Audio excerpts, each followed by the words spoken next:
bureau. Ils sont généralement très discrets, j'allais dire même très secrets. Mais aujourd'hui, ils sont très prolixes. J'ai vu des philosophes, des poètes, des artistes, et on a parlé de Maître Amadou Touré. Il y a un de ces titres que vous avez oublié, deux. Il porte à vie, je crois que vous avez dit que c'est un professeur, mais aussi c'est un ancien ministre. Donc il est non seulement docteur, maître, mais aussi ministre et professeur. Ça, c'est des titres qu'on ne marchande pas, c'est à vie qu'on les a, parce que c'est le fruit de l'effort personnel. C'est ce que je dis souvent au cadre supérieur, que ce qui leur appartient, c'est leur diplôme. Les pouvoirs peuvent changer, mais personne ne peut leur ôter leur diplôme, s'ils l'ont bien gagné en tout cas. Je voudrais aussi rappeler la suite du poème du poète notaire, que la haute trahison contre l'État malien depuis plus de décennies, c'est bien entendu l'affaire de la communauté internationale. Mais il ne faut pas qu'on oublie notre part de responsabilité. Il est établi aujourd'hui, je le sais, que déjà en 2000, certains experts de l'Union européenne avaient envisagé, à l'issue d'une grande réunion stratégique dans une capitale africaine, l'hypothèse d'avoir des forces armées de l'Union européenne dans le Sahel à l'horizon 2000-2015. Ça, c'est déjà en 2000. Imaginez-vous la délégation malienne, conduite par une personnalité dont je vais taire le nom, était l'une des premières à justifier une future présence militaire de l'Union européenne dans le Sahel. Donc en réalité, tout ce qui se passe aujourd'hui, ce n'est pas l'effet du hasard. C'est des combinations de certaines élites extérieures et des élites nationales sur le dos de nos populations. Il est donc bon, si vous ne le savez pas, en tout cas les dirigeants sachent que dans ce qui nous arrive, il y a une grande part de la communauté internationale, il y a aussi notre propre part. Parce que chaque fois qu'on ne pose pas les bonnes questions, on se trompe dans les solutions. Les difficultés des Africains sont certes issues d'une certaine instrumentalisation, mais certains citoyens africains sont responsables. Ceci dit, mesdames et messieurs, je ne vais pas citer tous les noms ici parce que je risque d'en oublier un. Les différents présentateurs en ont suffisamment cité. Donc, au risque de ne pas en oublier un, je vais me référer à ce que les poètes, les bâtonniers poètes, le président de la commission scientifique, le président de l'ordre des avocats de l'ordre des notaires ont déjà cité. C'est suffisamment complet pour que je ne revienne pas là-dessus parce qu'il n'y a aucune information dans ce que je vais dire. Sauf à oublier certains qui vont avoir l'impression qu'ils ne sont pas importants. Or, dans cette salle et hors de cette salle, tous ceux qui suivent cette cérémonie spécifiquement sont très importants pour la cause. Je voudrais cependant saluer de façon spécifique la présence massive des membres du gouvernement. Vous savez que beaucoup ont laissé leurs activités ce matin pour se consacrer à cette cérémonie, qui était fixée initialement à 9h, après 10h, donc vous imaginez que presque toute leur matinée est partie. Et je sais combien de dossiers ils ont. Ce qui fait que certains vont travailler certainement dans la nuit. Je voudrais donc les saluer de façon spécifique pour s'être mobilisés massivement pour montrer toute l'importance que le gouvernement accorde à cette activité de refondation de la justice malienne. Et aussi montrer leur solidarité avec leurs collègues de la justice et leur soutien. Je voudrais donc les saluer pour cela. Mesdames et messieurs, c'est avec un grand plaisir que je prends la parole ce matin à l'occasion de cette cérémonie marquant l'ouverture du premier forum des États généraux du notariat malien.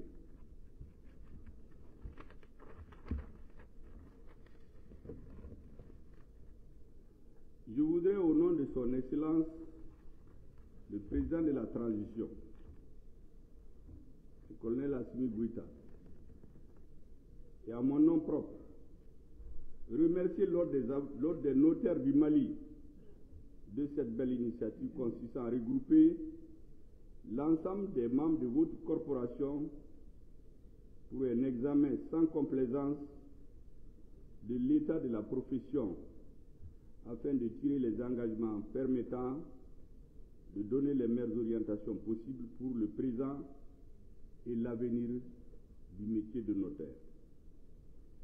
Tout en félicitant l'ordre des notaires pour cette belle et heureuse initiative, je voudrais louer hautement et apprécier la méthodologie et l'approche du ministre de la Justice et des Droits de l'Homme, garde des Sceaux, quant à l'objectif qu'il vise à travers l'organisation des États généraux pour chaque ordre professionnel avant la tenue d'un forum national permettant d'agréger les recommandations et les États généraux, des États généraux sectoriels et poser un diagnostic général sur l'ensemble du secteur.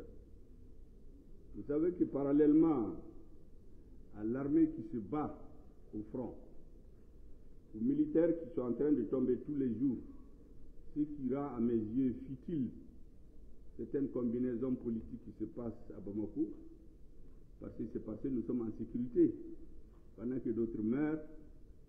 Après donc ce travail magnifique des militaires maliens, auquel j'ai donné le qualificatif que tout le monde sait maintenant, qui a restitué au Mali son honneur et sa dignité, la question de justice est l'une des préoccupations essentielles des Maliens. J'ai l'habitude de dire qu'un État, c'est la force et le droit.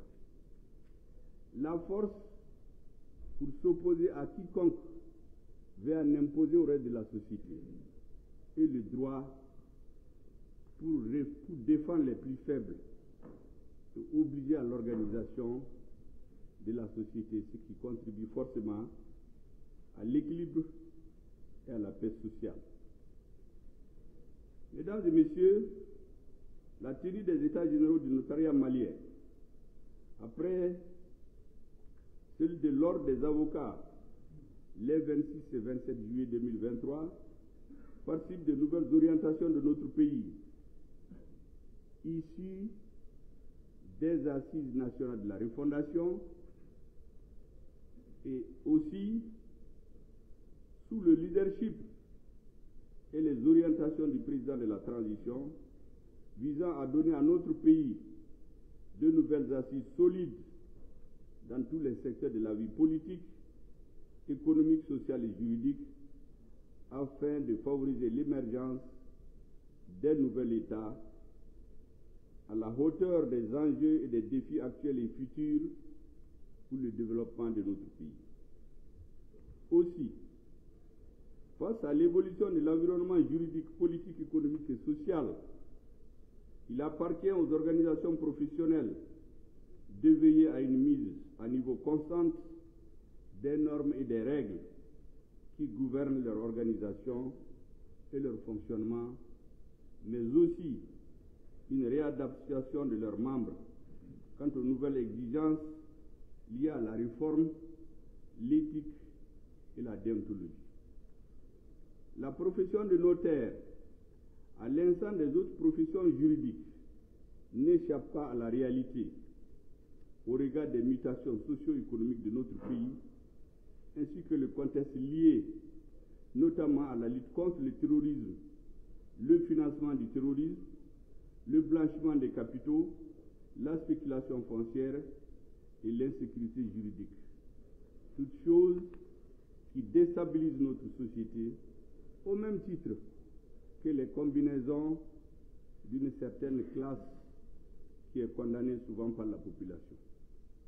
En réalité, tout ce qui amène des combinaisons pour noyauter la société, pour s'imposer à la société, que ce soit des politiques, des administrateurs, des militaires, en réalité, ils reposent leur action pour lui donner une forme, une couverture juridique, en s'appuyant sur les actes des acteurs du système judiciaire.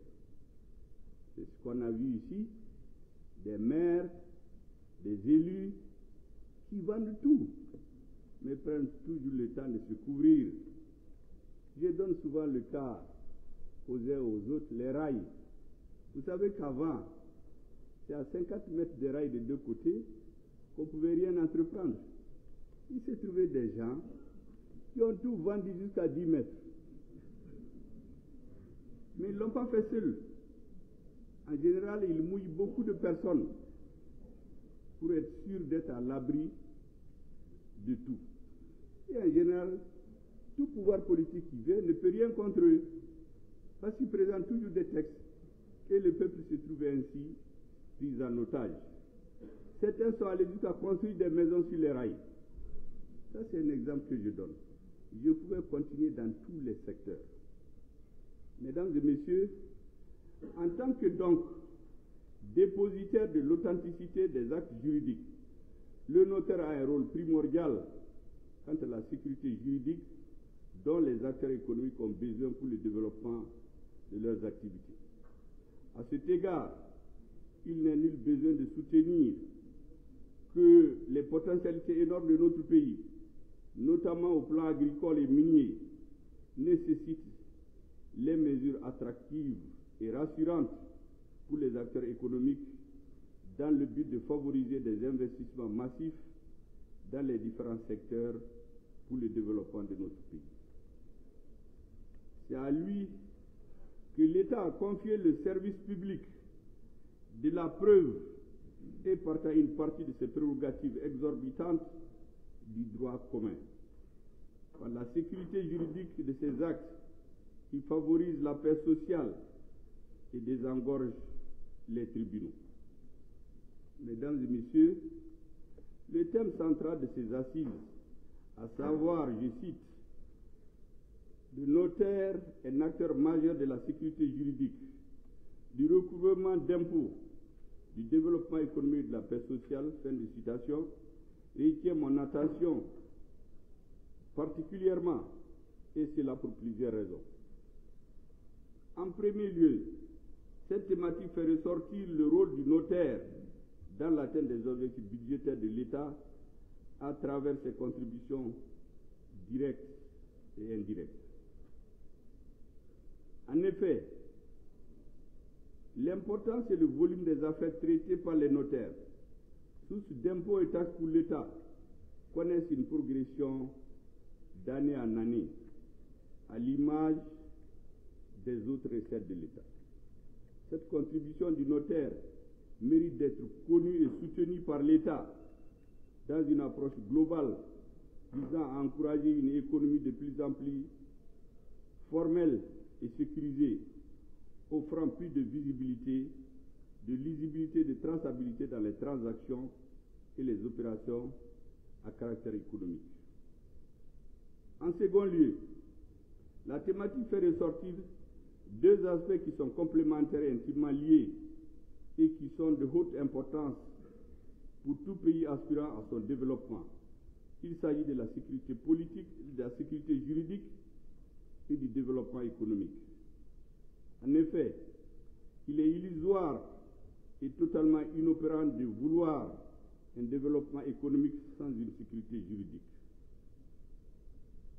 Tout en admettant que la sécurité juridique interpelle l'ensemble des acteurs judiciaires et juridiques, notamment les juges, les avocats, les huissiers commissaires de justice, les experts judiciaires, il me paraît indiqué de mettre un accent particulier sur le rôle du notaire qui, par les actes passés sous le sceau de l'authenticité dont il est le dépositaire, favorise l'investissement et stimule la croissance économique, mais aussi contribue à la saine concurrence, aux ressources budgétaires de l'État et à la production de données pour une meilleure orientation des politiques publiques en matière économique. Enfin, mesdames et messieurs, en dernier lieu, je voudrais insister sur le rôle du notaire en matière de paix et de sécurité du pays, pour la simple raison que par son contrôle sur les transactions qui se passent par les offices notariaux, il apporte un concours précieux dans la lutte contre le financement du terrorisme et d'autres formes de criminalité transnationale organisée. C'est la raison pour laquelle les offices notariaux occupent une place de choix dans le dispositif de contrôle pour une lutte contre certains maux qui minent notre pays, à savoir la corruption, l'enrichissement illicite, le blanchiment des capitaux, le terrorisme et le financement du terrorisme.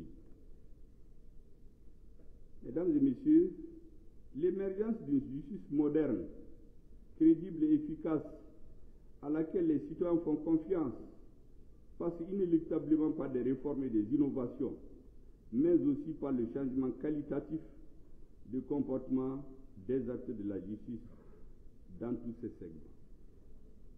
Afin d'atteindre cet objectif, il est du devoir de chaque corporation d'engager les mesures nécessaires avec le soutien du département de la justice. C'est ainsi que ce forum du notariat malien mérite tous les encouragements des plus hautes autorités de notre pays. Aussi, la pratique professionnelle dans certains pays de référence et les expériences de bonnes pratiques partagées à travers les rencontres internationales sont autant de sources d'inspiration pour insuffler une nouvelle dynamique à la profession et de la renforcer pour faire face aux défis actuels et futurs dans un environnement en perpétuelle évolution. Vous avez vu tout de suite, lorsque le président des notaires nous faisait un peu l'historique de la profession, il a parlé de la France de 1789. On a sorti toute cette période pour nous retrouver avec le premier notaire à la République du Mali en 1974. Ça veut dire quoi? Ça veut dire qu'en plus de ce qui est dit ici, moi j'invite de façon insistante les cadres maliens à regarder la réalité de notre pays. Ce que nous voyons ailleurs doit juste renforcer ce que nous voulons faire. Ce que nous regardons ailleurs ne doit pas servir de socle à ce que nous faisons. Ce que nous faisons doit correspondre aux nécessités vitales, politiques et historiques du moment dans notre société. Les pays que vous avez cités, ils ont une longue histoire, mais vous avez vu que c'est en 1789 qu'il s'est trouvé des dirigeants qui ont dit mais il faut faire ainsi, ainsi, ainsi. Donc la même chose chez nous. Il faut qu'on tienne compte des réalités existantes de notre société, renforcées, élargies, approfondies et densifiées par les apports internationaux. Les défis à relever en réponse à cette situation conduisent à se donner une feuille de route déterminant des indications claires quant aux objectifs à atteindre et aux actions à entreprendre. À ce titre, ce forum offre un cadre adéquat pour examiner l'état des lieux de la profession de notaire au Mali et déterminer des orientations appropriées pour le devenir et l'avenir de la profession. Les échanges autour de la thématique permettront de faire l'introspection de la profession en questionnant son passé, en intégrant l'évolution, en examinant certains comportements au regard de la déontologie de la profession, mais aussi les difficultés de l'exercice du métier des perspectives. Ils aboutiront indubitablement à des recommandations à l'avenir sur l'avenir de la profession. Donc j'insiste encore, tout ce que nous apprenons d'ailleurs doit reposer sur la créativité intrinsèque dans nos pays. Moi j'ai fait l'Europe, vous savez, suivant que vous savez en Russie, en Allemagne, en Suisse qui sont voisines de la France, chacun a ses réalités. Vous allez voir les lois, les règles, la façon dont la société fonctionne en Suisse, en Allemagne, en Belgique, des pays qui sont voisins de la France, ne sont pas forcément ce que les Français ont fait chez eux. Et donc nous aussi, à partir du moment où nous voulons refonder, soyons plus créatifs. Regardons les réalités de notre société. Ne prenons pas juste ce qui est pris dans une certaine situation historique dans un pays donné pour l'enrichir et le renforcer. J'insiste sur cet aspect parce que dans tout ce que nous prenons comme décision, ça transparaît. Moi, je me bats tous les jours contre ça, mais c'est très très difficile. Parce que le cerveau a été travaillé. Tout ce qu'on fait, on se réfère à ce qui se fait en France. Alors que les pays qui sont voisins de la France, ils se réfèrent aux réalités de leur pays pour le faire. Si vous lisez le droit pénal dans ces pays, tout ce que nous disons là, c'est autre chose, conformément à la réalité. Et donc nous sommes dans une nouvelle dynamique de refondation de l'État du Mali. Entre parenthèses, d'ailleurs, j'ai appris que le président français aussi a créé un comité de refondation de la France. Ça m'a fait rire un peu un moment, parce que au début, tout se moquait du mot refondation. Certains nous disaient, mais qu'est-ce que ça veut dire? Maintenant, c'est tellement bien compris que ceux qui disaient que ça ne représentait rien, eux-mêmes sont en train de le faire. C'est dire tout l'intérêt que nous attachons à cette rencontre, qui se veut un espace d'échange sur toutes les dimensions de la profession de notaire. Un moment de capitalisation des expertises et de partage d'expériences, mais aussi et surtout de réflexion, au fin de poser les solutions cohérentes, holistiques, inclusives, efficientes et efficaces.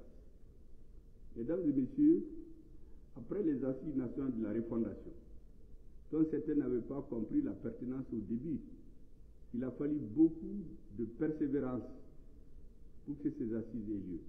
Je me rappelle quelqu'un qui me disait, mais ces histoires d'assises-là, vous dites que les conclusions vont être obligatoires. Mais qu'est-ce que ça veut dire? Mais je l'ai vu il y a quelques mois, il me dit, non, vous n'avez pas besoin de m'expliquer, j'ai compris déjà. Parce qu'aujourd'hui, quels que soient les dirigeants de la société, quels que soient les Maliens de bonne foi, quand ils commencent à parler de l'avenir du Mali, ils parlent des assises de la refondation. Parce que les assises, c'était quoi? C'était ceux qui ont mené le mouvement social et politique. C'était les militaires qui étaient au front, abandonnés à eux-mêmes, chagrinés, qui ne savaient pas que faire, et la grande majorité des Maliens. C'est ces trois composantes qui se sont retrouvées pour redéfinir ensemble ce que doit être l'avenir du Mali et par quel moyen il fallait passer. C'est ça les résolutions des assises nationales de la refondation. Donc, ces assises tenues en décembre 2021 et dans le sillage de la mise en œuvre des recommandations prioritaires, les solutions qui sortiront de votre forum serviront de lanterne pour nous. Car, comme je l'ai souvent l'habitude de le dire, je l'ai répété, je l'ai dit souvent au ministre, dans un pays, vous avez Dieu, vous avez le peuple et les lois. On ne fait pas ce qu'on veut dans un pays. Vous savez la fragilité des États africains. C'est que ceux qui sont au sommet font ce qu'ils veulent. Et dès qu'on les déstabilise, tout l'édifice est déstabilisé. Mais dans les pays dits démocratiques, là, vous verrez même quand vous êtes président, vous êtes premier ministre, vous êtes dans le gouvernement, vous ne faites pas ce que vous voulez. Si vous faites ce que vous voulez contre la société, c'est les lois, les règles que le peuple a définies qui vont vous attraper. Vous avez un président qu'on a jugé dans un pays, il a échappé de justice d'ailleurs. Ces pays sont stables parce qu'un individu ne fait pas ce qu'il veut. il y a les lois que le peuple a édictées qui s'imposent à tout le monde. Donc le rôle des dirigeants, c'est de mettre en œuvre ces lois et non pas imposer leur volonté. C'est pour cela qu'il est très important que tout ce que nous faisons, dans tout ce que nous faisons, nous devions le faire sous le prisme de la justice sociale. Votre profession, mesdames, messieurs, est noble et contribue à la paix sociale et donc à la lutte contre l'injustice. Nous devions être exclusivement au service du peuple, car les dirigeants passent et les peuples restent. Ils sont permanents. Je le rappelle souvent dans mes discours par rapport aux dirigeants qui se hasardent à prendre des instructions ailleurs pour sanctionner leurs frères africains. Je rappelle à beaucoup que ces dirigeants vont passer, mais les peuples restent. Je dis souvent aux gens, les Maliens du sud de la côte du Mali, mais c'est leurs frères qui sont au nord de la Côte d'Ivoire. Si les dirigeants de la Côte d'Ivoire et du Mali sont en incompréhension, en bagarre à un certain moment, ils vont passer, mais les peuples là vont rester. C'est pourquoi ceux qui doivent voir loin doivent regarder cela, les intérêts de la population. Mesdames et messieurs, le président de la transition d'ailleurs nous rappelle souvent que le centre de gravité de la gouvernance de la transition doit être le peuple. Faisons en sorte que chacun de nous, à son niveau de responsabilité, puisse avoir comme credo le peuple comme le centre de gravité et le respect des lois comme boussole. Au regard des qualités des personnes présentes à cette rencontre, nous fondons beaucoup d'espoir d'aboutir à des recommandations pertinentes et réalistes au profit de la population, permettant la mise en œuvre d'actions concrètes à court, moyen et long terme sur le devenir de la profession de notaire. Mesdames et messieurs, avant de terminer cette étape de mon intervention, je voudrais réitérer, au nom du président de la transition, le colonel Assimi Goïta, au nom du gouvernement de la transition, mes sincères félicitations à l'ordre des notaires pour cette belle initiative, tout en invitant les autres corporations du secteur de la justice à emboîter le pas aux avocats et aux notaires dans la perspective prochaine des États généraux de la justice. Mesdames et messieurs, je vous ai bien dit que c'est cette phase de mon intervention. Ça, c'était en quelque sorte le discours que j'appelle administratif. C'est un peu les comptes rendus, ce que les techniciens ont écrit, mais le discours politique, il y a eu des éléments qui ont intervenu, mais le discours politique doit parler massivement des réalités, parce que c'est ce qui détermine le reste. Sans un discours politique bien compris, les actes administratifs ne vont pas loin. Ils vont rester entre les grands connaisseurs. Et donc, à présent, mesdames et messieurs, la deuxième étape de mon intervention se rapporte à un aspect de l'actualité nationale, internationale et africaine. Il s'agit précisément du débat entre l'AES et la CEDEAO. Attachez vos ceintures.